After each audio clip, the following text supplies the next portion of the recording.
Balik lagi di podcast santai aja. Kayaknya tuh harusnya ada kayak penghargaan gitu, kayak Nobel gitu, tapi nggak yang serius-serius banget gitu.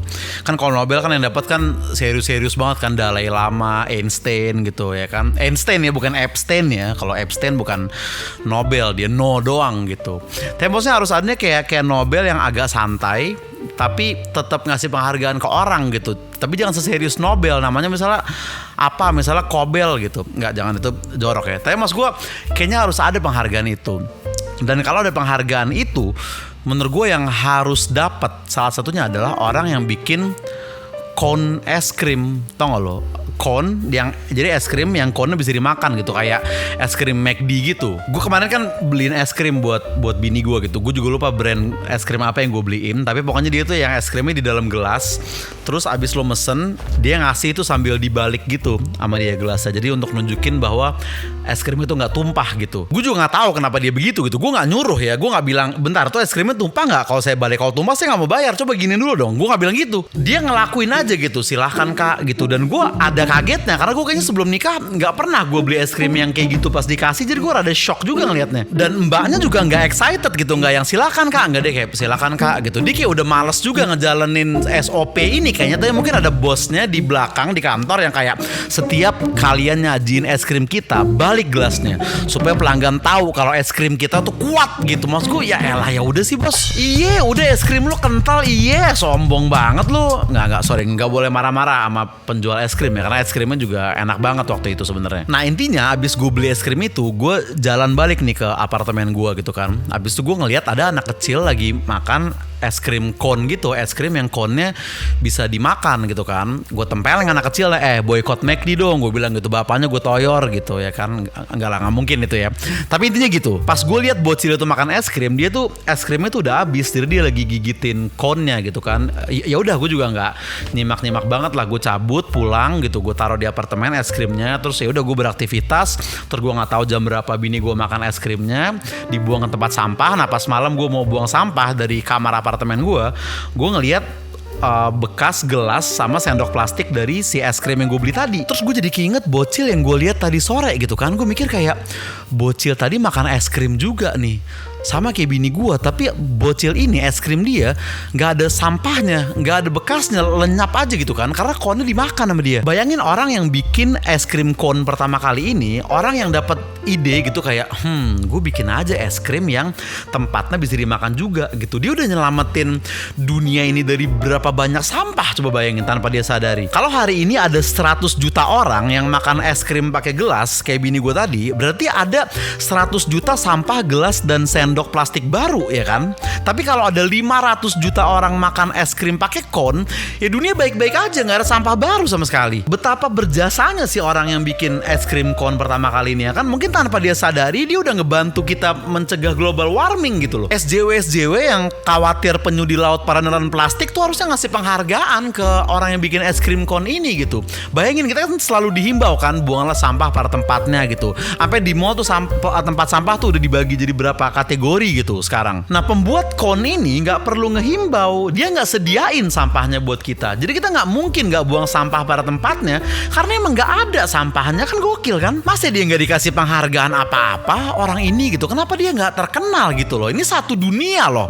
Mungkin negara lain banyak yang sampahnya lebih banyak dari kita gitu ya. Kita masih bersyukur kita punya Pandawara Group, tapi kan gak semua negara punya. Maksudnya itu kan kenapa banyak himbauan buanglah sampah pada tempatnya, karena kita kadang buang sampah juga brengsek juga kan. Gue mungkin sadar buang sampah gak sembarangan baru pas kuliah kali. Jadi gue pas kuliah tuh, pas udah ketahuan ngerokok segala macam, udah boleh ngerokok sama orang tua gue, baru gue diajarin sama bapak gue, katanya kalau ngerokok di mobil itu jangan buang puntungnya keluar, kantongin dulu, ntar kalau ada tempat sampah baru buang di situ. Nah semenjak itu gue berusaha mempraktekkan itu mulu gitu. Tapi sebelum itu dari gue SMA gitu kan, gue misalnya ngerokok nih pulang sekolah nongkrong gitu.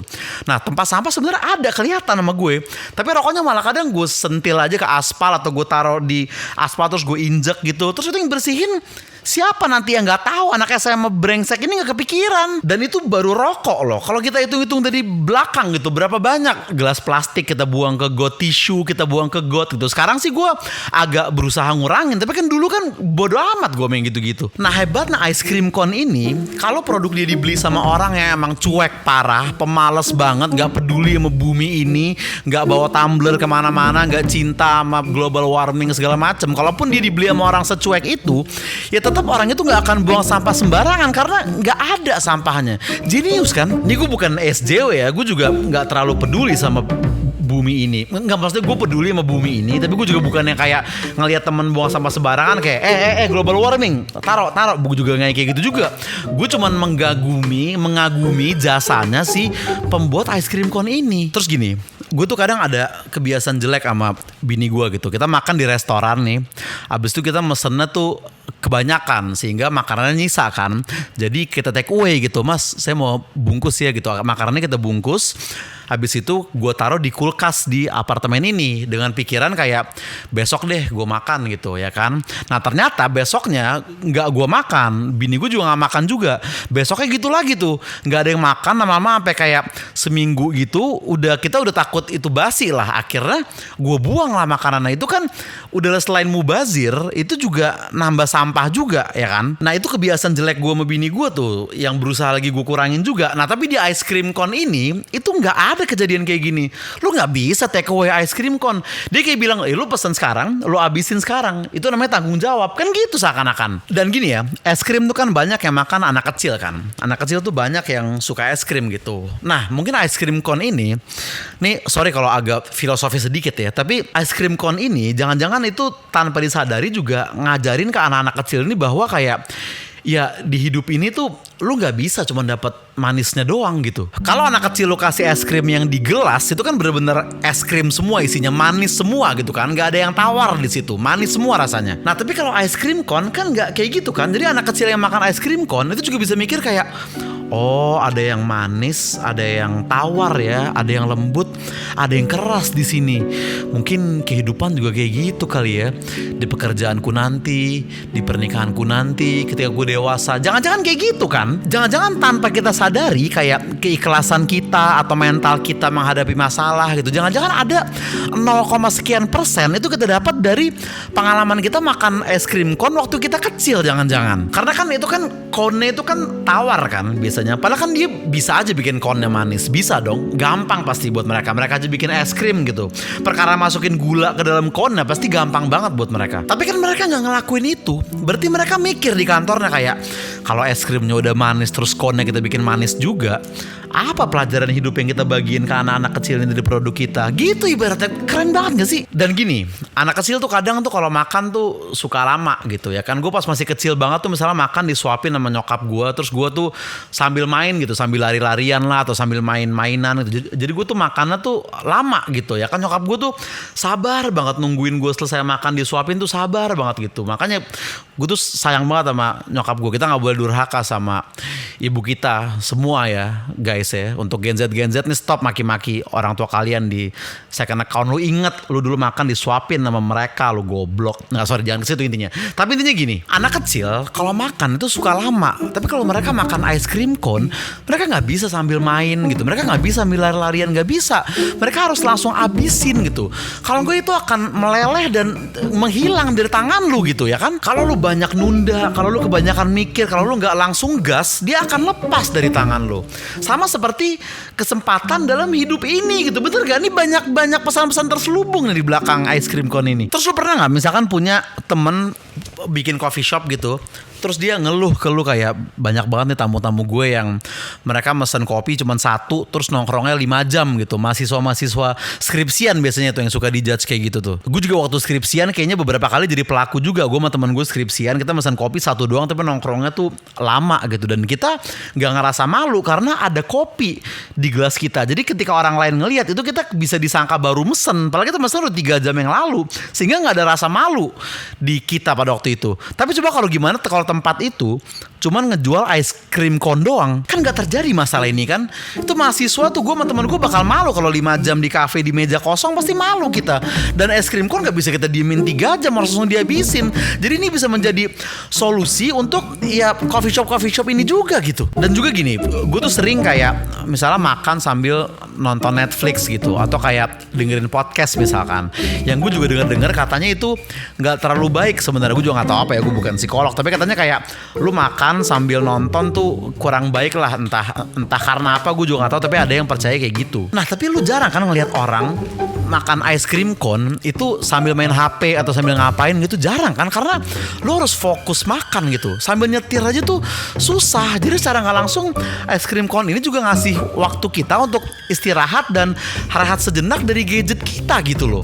Jadi mungkin ice cream cone ini juga bagus untuk mental health sebenarnya. Jangan-jangan harusnya Gen Z pada makan ice cream cone ini. Jangan-jangan gak perlu healing ke Bali atau bikin tato kecil atau ganti warna rambut setiap 2 minggu sekali. Jangan-jangan dengan makan ice cream cone udah sembuh urusan mental health Gen Z. Kita gak tahu kan. Tapi kenapa ya makanan yang atasnya cone itu cuman es krim doang gitu? Kenapa gak ada kayak cone atasnya marshmallow kayak, atau cone atasnya coklat gitu, atau cone atasnya MBG? Atau jangan-jangan ini bukan cuma tentang es krim, ini juga kayak sebuah simbol perlawanan terhadap sistem ekonomi yang dianggap jahat. Karena gini, katanya penemu es krim cone itu orang Itali, namanya Italo Marchionni. Nah tapi katanya yang mempopulerkan itu orang yang namanya Ernest A. Hamwi. Jadi dia ini bukan pedagang es krim, dia pedagang waffle sebenarnya. Nah suatu hari ada bazar di Amerika namanya St. Louis World's Fair tahun 1904. Nah Ernest ini kebetulan buka booth waffle, yang di sampingnya itu booth es krim. Nah suatu hari tiba-tiba karena es krimnya ini laku banget, pedagangnya kehabisan piring, tapi es krimnya masih ada gitu. Nah si Ernest ini, si penjual waffle, dia langsung mikir, dia ngambil waffle-nya, diputer bulat kayak cone gitu, jadi es krimnya bisa ditaruh di atas itu. Nah sejak saat itu es krim sama cone itu jadi banyak yang masangin gitu. Nah tapi kan sejarah cuma nyatet itunya doang kan.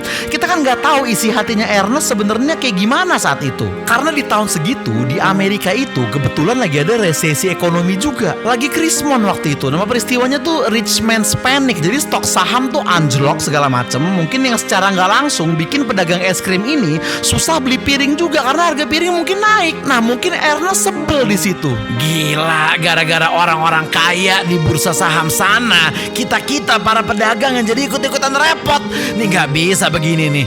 Pedagang es krim, nih lo pakai aja waffle gue buat es krim lo. Jangan biarin kita dibegoin sama kaum elit di atas sana. Kita harus berjuang bareng pedagang es krim. BTW vanilla masih ada nggak? Gue mau dong satu. Mungkin begitu kan? Es krim cone ini mungkin ada hubungannya sama ekonomi, karena cone aja kalau huruf E-nya kita geser ke depan tuh jadi econ, ikon gitu, ekonomi. Dan Ernest A. Hamwi itu lahir tanggal November 18. Itu tanggalnya sama kayak hari princess sedunia. Dia kayak pengen ngasih tahu kalau semua pelanggan tuh harus dapat treatment kayak princess di kondisi ekonomi manapun gitu. Dia paham bahwa orang kalau mau makan es krim atau waffle itu pasti pengen ngerasain happy. Mereka pengen seneng gitu loh. Bahkan nama Ernest A. Hamwi aja kalau kita acak-acak hurufnya itu bisa jadi hati mau sener, hati mau senen, hati mau seneng. Dia tetap pengen pelanggannya hatinya seneng walaupun lagi resesi ekonomi gitu. Jadi besok-besok kalau lu lagi makan es krim pakai cone, inget, lu bukan cuman makan, lu lagi mensupport perjuangan kerasnya Ernest A. Hamwi ratusan tahun yang lalu. Dan ini mungkin bisa menjadi salah satu monolog paling tidak penting yang lu lihat akhir-akhir ini gitu ya. Lu baru aja menghabiskan beberapa menit hidup lu untuk memikirkan ice cream cone gitu. Jadi tolong setelah video ini lu nonton juga YouTube-nya Helmi Yahya atau Sandiaga Uno gitu, supaya lu dapat ilmu juga lah hari ini gitu. Gue takutnya IQ lu berkurang 0,01 nih gara-gara buang-buang waktu dengerin ice cream cone ini gitu loh. Mungkin kalau yang udah ngikutin gue lama mungkin ngerti gitu ya, bahwa gue kadang mikirin ginian gitu. Tapi kalau lu baru kenal gue dari satu video ini doang, mungkin gue kayak orang aneh banget di mata lu gitu. Tapi ya gue harus speak up man. Maksudnya gitu, kalau bukan gue siapa lagi sih yang mau naikin isu dan awareness tentang pencipta ice cream cone ini gitu. Kita semua gak boleh lupa dengan jasa-jasa dari Italo Marchionni dan juga Ernest A. Hamwi di masa lalu gitu. Oke? Sampai ketemu di podcast santai aja berikutnya. Bye bye. Beli es krim kali ya?